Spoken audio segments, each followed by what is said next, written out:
नमस्कार, आप देख रहे हैं आरजे टाइम्स। उसमें यहाँ पर जो सूचना मिली है मुझे, बाकी तो इसके लिए अधिकृत पीआरओ बता पाएंगे। 393 लोगों ने यहाँ वोट डाले और 2 पीआरओ और एपीआरओ जो आए हुए हैं उन्होंने वोट डाले। शेष 2-4 लोग अस्वस्थ थे, एक विदेश में था और बाकी ने जहां पीआरओ एपीआरओ या दिल्ली में जो थे एआईसीसी में या बाहर जोड़ो यात्रा में थे उन्होंने वहां पर वोट डाला। कुल मिलाकर के 2-4 लोग अस्वस्थता की वजह से नहीं आ पाए, बाकी सब लोगों ने वोट डाला और बहुत ही खुशी का दिन है आज हमारे लिए कि एक प्रजातांत्रिक तरीके से लोकतंत्र को मजबूत करने का काम किया और पारदर्शिता के साथ में वोटिंग हुई जो ऐतिहासिक है। आपने देखा होगा कि सबको कार्ड देख करके और वोटिंग कराने दिया गया, बाकायदा एजेंट बैठे और बहुत अच्छे तरीके से वोटिंग की प्रक्रिया का समापन पीआरओ और एपीआरओ और उनके एजेंटों के द्वारा कराया गया है। दूसरा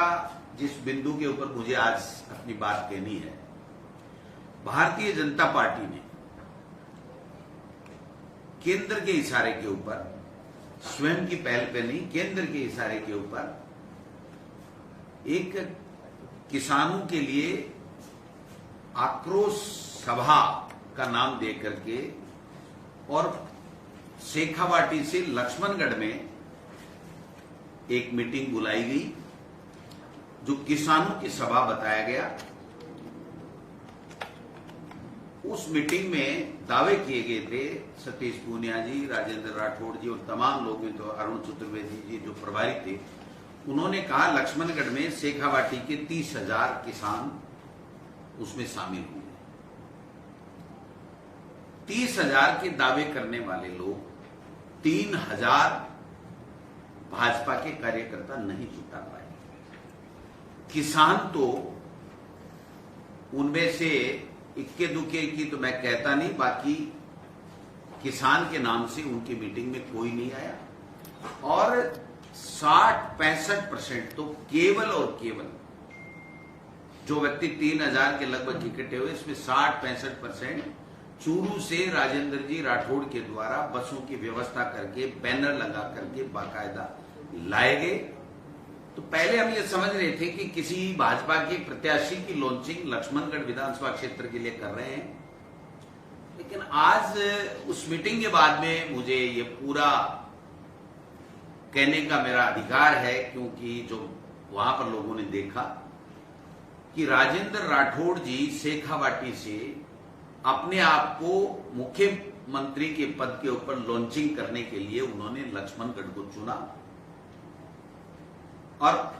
अपने इलाके से 3,000 में से 60-65% वो लेकर के भी आए, लेकिन लक्ष्मणगढ़ से 4 अंक नहीं पहुंच सके। 500-700 से ज्यादा भाजपा के कार्यकर्ता ही नहीं जुट पाए, किसान तो बहुत दूर की बात। और जिस मुद्दे के लिए उन्होंने किसानों के लिए बाजरे की खरीद के लिए समर्थन मूल्य के ऊपर वो जो अपनी बात कहने के लिए उन्होंने प्रचारित किया था अपनी मीटिंग को 12-13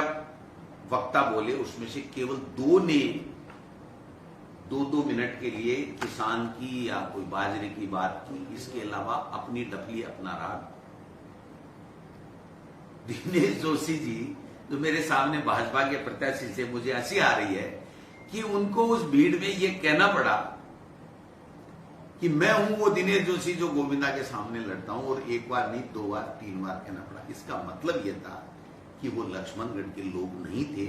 वरना दिनेश जोशी जी 3 बार जिसने चुनाव लड़ लिया, नगर का चेयरमैन रहा, उसको उस भीड़ में यह कहने की कहां आवश्यकता पड़ गई कि आप जानते हो कि नहीं मैं हूं वो दिनेश जोशी जो मैं चुनाव लड़ता हूं। तो इससे आप थोड़ा स्पष्ट हो जाता है कि वहां पर लक्ष्मणगढ़ के लोग ही नहीं जुटा पाए। तो फिर लक्ष्मणगढ़ में उस बैठक का या मीटिंग का या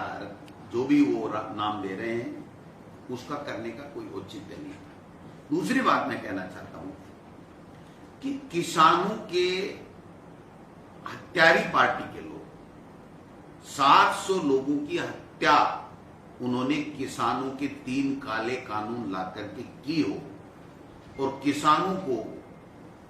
खालिस्तानी, उपद्रवी, पता नहीं क्या क्या उन्होंने बताया हो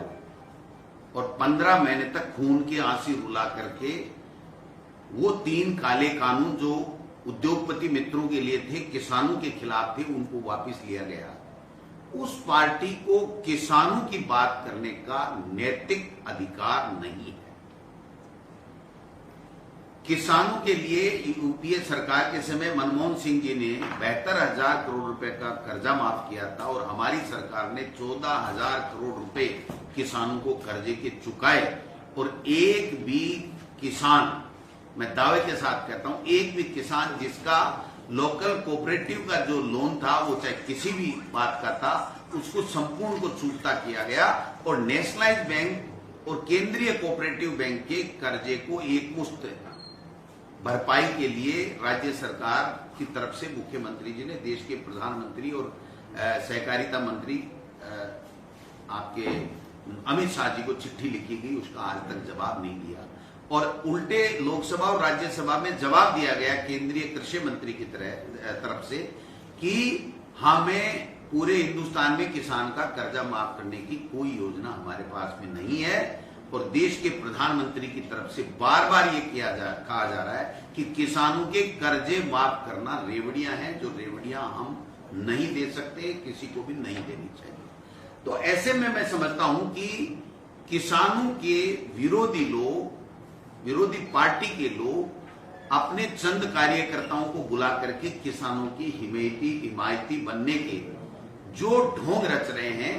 उनकी मैं कड़े शब्दों में निंदा करता हूं। और कांग्रेस पार्टी एक ऐसी पार्टी है जिसने किसान का 14,000 करोड़ का कर्जा भी माफ किया और किसानों के ऊपर जब 3 काले कानून लादे गए तो राजस्थान की विधानसभा का सत्र बुला करके उन कानूनों का दुष्प्रभाव किसान के ऊपर नहीं पड़े, उसकी व्यवस्था भी की गई।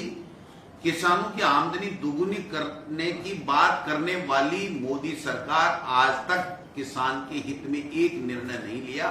आज राजेंद्र जी राठौड़ कह रहे हैं कि किसान का फोन आया, 2,000 रुपए मोदी जी ने मेरे खाते में डाल दिए। तो क्या किसान की यही औकात समझते हैं वो लोग? किसान की कीमत 2,000 रुपए होगी जो अन्नदाता है। और एक बहुत ही दुर्भाग्यपूर्ण, मैं निंदा करूंगा कड़े शब्दों में, कि जिस बाजरे की खरीद को लेकर के गए थे, वो बाजरे को उन्होंने पैरों के नीचे रोंदने का काम किया। अन्नदाता ने किस तकलीफ सह करके और अपनी खेत से पैदा किया था बाजरा, उसको उन्होंने अपनी पार्टी की नोटंकी करने के लिए उसको पैरों से रोंदने का काम किया। ये भी बहुत ही निंदनीय था। और मैं एक बात कहना चाहता हूं कि 24/12/2021 में भारत सरकार को मुख्यमंत्री जी ने पत्र लिखा था, प्रेषित कर FCI के मार्फत प्रदेश के काश्तकार को MSP बाजरा के उत्पादन में कमी वाले राज्यों में आपूर्ति किए जाने के लिए हमने कहा था कि अगर हम बाजरा खरीदते हैं तो हमारे स्टेट में बाजरा बहुत होता है और हरियाणा से 6 गुना ज्यादा बाजरा होता है। अगर इसको हम खरीदते हैं तो आप अन्य राज्यों में इसको बेचने का अधिकार दे दीजिए, जिससे हम लोग यहां पर बाजरा सबके होता है वो खरीदेंगे नहीं, तो PDS के माध्यम से हम अन्य स्टेट्स में दे दें। तो भारत सरकार के उन्होंने 28/2/2022 को एक चिट्ठी देके के कहा गया कि नहीं, ये तो आप ही कीजिए, आप ही यहीं अपने PDS के माध्यम से अपनी स्टेट में खपाइए। कहने का मतलब ये है कि जब बाजरा बहुतायत में यहां पर होता है और बाजरा अगर हम खरीद लेंगे जो 6-8 महीने में खराब हो जाता है, अगर उसको कोई जगह भी हम अगर नहीं दे पाएंगे तो फिर उस बाजरा के जो इनके हिसाब से भी 3660 करोड़ रुपए व्यय करना पड़ेगा सरकार को और उसके बाद में उसकी 1 रुपए की उपयोगिता नहीं होगी। अगर बाजरा खरीदने का इनका होता तो 8 साल से एक केंद्र में सत्ता में है और पिछले 5 साल भारतीय जनता पार्टी की सरकार थी, वसुंधरा जी थी, 1 रुपए का बाजरा इन्होंने खरीदा हो तो बता दीजिए। और मैं समझता हूं कि ये केवल और केवल नोटंकी और ढोंग करने के जो है वो आदी हो चुके हैं। इन्होंने 4 साल में किसान के लिए एक आवाज भी उठाई हो तो आप बता दीजिए। तो एक फ्लॉप शो उन्होंने करने की चेष्टा की। और मैं राजेंद्र जी राठौड़ साहब को इस बात के लिए धन्यवाद देना चाहूंगा कि उन्होंने मेरे लिए बहुत अच्छी बात कही। कल परसों उन्होंने जब प्रेस कॉन्फ्रेंस की पहले, तो उन्होंने कहा कि हम शेर की मांद में घेरने के लिए आए हैं। तो ये शेर गोविंद डोटासरा नहीं है, शेर गोविंद डोटासरा को जिता करके 3 बार विधानसभा में भेजने वाले लक्ष्मणगढ़ की जनता जनार्दन है, जिसके कारण से मैं राजस्थान की विधानसभा में शेर की तरह दौड़ता हूं और उनकी नाक में नकेल डाल करके पिछले 5 साल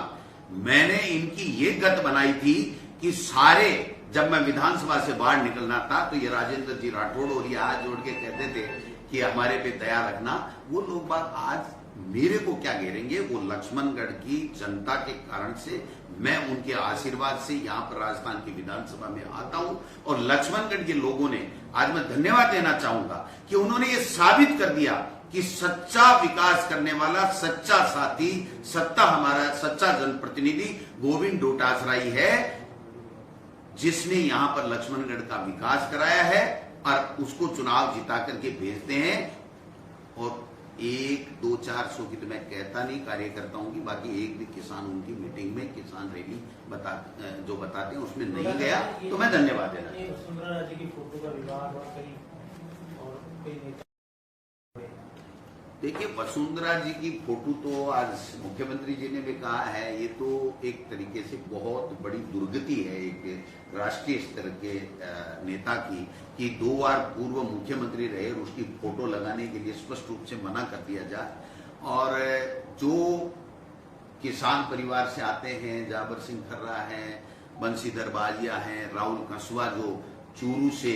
सांसद हैं, 2 बार सांसद जीत करके आए, इनको बोलने के लिए मौका ही नहीं दिया गया। और लक्ष्मणगढ़ के ब्लॉक में चूरू के लोगों को बढ़ा करके, और मैं समझता हूं कि लक्ष्मणगढ़ का वो जो जोन बना हुआ था उसकी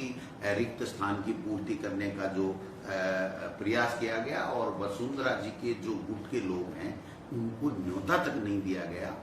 तो ये इससे बड़ा, ये एक तरीके से ये जो रैली है वो इनमें इतने टुकड़े कर गई है, इतने टुकड़े कर गई है कि ये साथ कर के भी उन टुकड़ों को जोड़ नहीं पाएंगे। इन्होंने तो आगाज किया था किसानों की बात और कांग्रेस को घेरने का, और ये आगाज हो गया इनके टूटन का, इनके बिखरने का, इनके बिखराव का, इनके आपस के द्वंद का, आपस की एक दूसरे के प्रति जो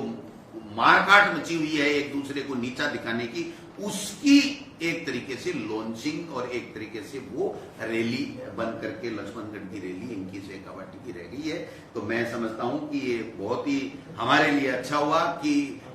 उन्होंने मेरे क्षेत्र में जाकर के मेरे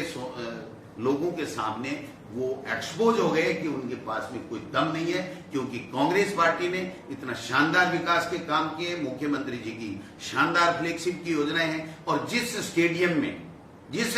में उन्होंने मीटिंग की है, वो स्टेडियम जब भारतीय जनता पार्टी का वहां केडी बाबर एमएलए होता था, तब लोग वहां पर कूड़ा डालते थे। आज वहां पर 3 करोड़ रुपए लगा करके स्टेडियम को सजाया गया है बच्चों के लिए और लोगों के लिए, और वहां 2 शेखावाटी महोत्सव के आयोजन भी हो चुके हैं, और उसके बराबर में 18 करोड़ रुपए लगा करके जो नेचर पार्क बनाया जा रहा है उसको देखने का उनको सौभाग्य प्राप्त हुआ। मैं समझता हूं कि लक्ष्मणगढ़ का विकास देख करके उनको खुद को शर्म आएगी कि हम कहां आ गए और क्यों आ गए। ये लॉन्चिंग अब वहां के कोई भावी प्रत्याशी की विधानसभा की थी, या राजेंद्र जी राठौड़ साहब को अपने आप को शेखावाटी के क्षेत्र से वहां पर मुख्यमंत्री के पद की लॉन्चिंग का कार्यक्रम था, मैं नहीं कह सकता, लेकिन वो किसानों की सभा नहीं थी, किसान उनके साथ नहीं थे, और किसानों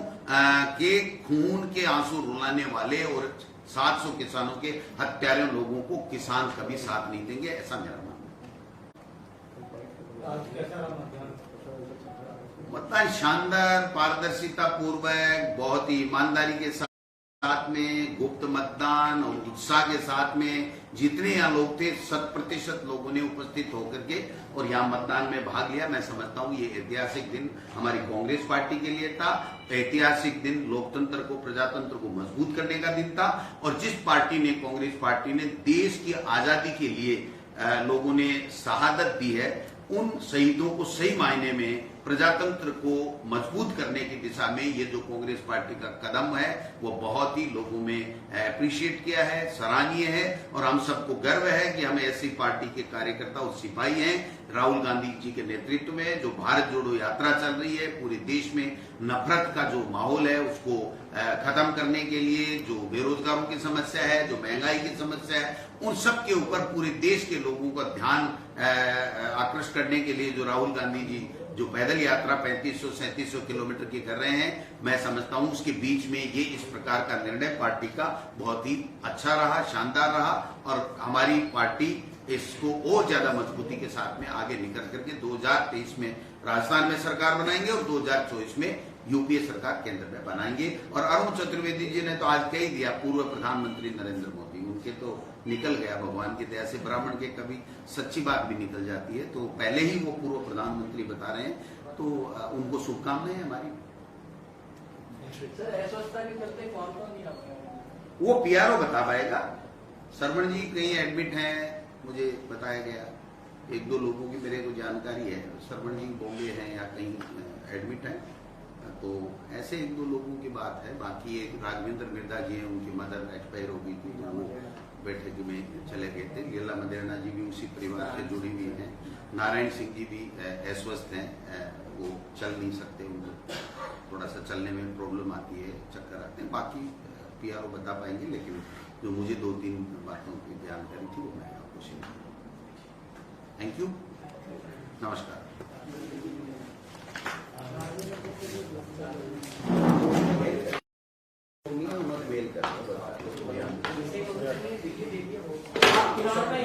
बहुत बहुत धन्यवाद। आरजे टाइम्स को देखने के लिए लाइक सब्सक्राइब जरूर करें।